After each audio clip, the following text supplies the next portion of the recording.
মার্কেটে এটা বিক্রি করার পর ব্যাপক চাহিদা, এবং যেহেতু এটা বীজ নেই, সম্পূর্ণ বীজমুক্ত, সেহেতু এটা সকলে খায়।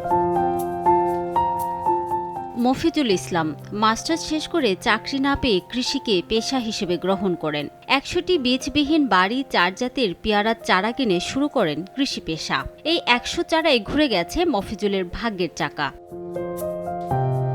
২০২০ সালে রাঙ্গামাটি জেলার রাইখালী এলাকার সরকারি হর্টিকালচার সেন্টার থেকে ১০০টি বীজবিহীন বাড়ি ৪ জাতের পেয়ারা চারা কেনেন মফিজুল। বর্তমানে ৫ কাঠা জমি জুড়ে বীজবিহীন পেয়ারার চাষ করছেন তিনি। বছরে এপ্রিল থেকে জুন এবং সেপ্টেম্বর থেকে নভেম্বর পর্যন্ত বছরে ২ বার ফল পাচ্ছেন তিনি। প্রতিটি গাছে ২৫ থেকে ৩০ কেজি পেয়ারা উৎপাদন হচ্ছে। প্রতিটি পেয়ারার ওজন ৪০০ থেকে ৭০০ গ্রাম।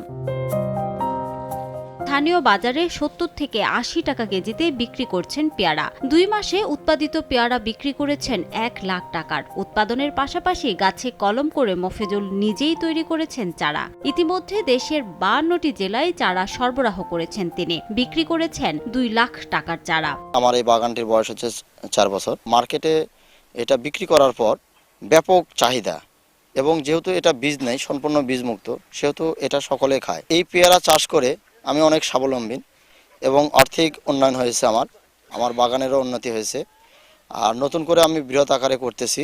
৫২টি জেলাতে কুরিয়ারের মাধ্যমে এবং বিভিন্ন জেলায় থেকে সরজমিনে লোক আসতেছে এই পেয়ারার চারা নেওয়ার জন্য। বাগান থেকে পেয়ারা খেয়ে স্থানীয়রা দাবি করছেন এর স্বাদ আপেলের মতো। বিসিবিহীন পেয়ারার বাগান আছে, তা আসলাম, আসার পরে খায় দেখলাম খুবই সুস্বাদু।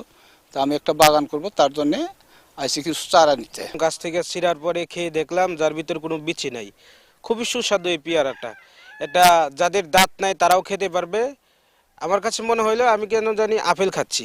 নাটোর সদর উপজেলার সিঙ্গারদহ এলাকায় বীজবিহীন বাড়ি ৪ জাতের এই পেয়ারা চাষ করছেন মফিজুল। সময় সংবাদ, নাটোর।